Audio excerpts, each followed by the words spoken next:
we've been examining John McCain's relationship with a group called Citizens Against Government Waste. Citizens Against Government Waste was started in the early 80s, and it is a group whose mission says that it's out to save money and prevent waste and fraud by the federal government. Now, why do we care about Citizens Against Government Waste? We care because it turns out that they have a very close relationship in some respects with Senator McCain.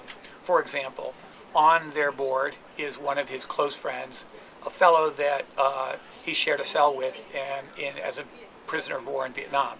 We know that their lobbying arm donates almost all of its cash since 2004 to Senator McCain, and we know that they called him a taxpayer hero, a phrase that shows up in his campaign materials and on campaign ads.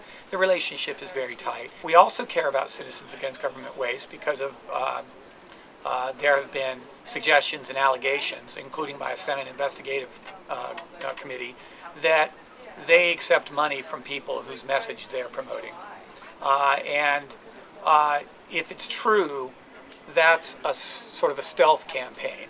And the question is, are they acting here as a stealth campaign on behalf of the presidential campaign of Senator McCain?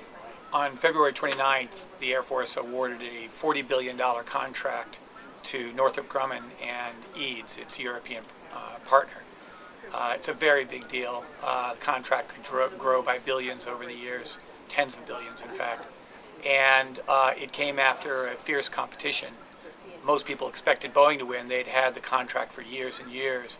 And the announcement created a firestorm. Citizens Against Government Waste, CAGW, went on a very intense, sometimes vitriolic public relations campaign this spring, attacking the critics of the tanker deal, defending the award to Northrop and EADS. CAGW says it's not doing this to help McCain. They say that what they're doing with their public relations campaign, where they're working very closely, in effect, as a partner with Northrop, is really for the taxpayers. We know that the McCain campaign called them after the award and after McCain started getting very serious criticism from Democrats, labor unions, and others. We don't know what was said in that call. Senator McCain's people said they didn't ask anything of Citizens Against Government Waste, that they were simply calling for information. We just know that this campaign took place after that call.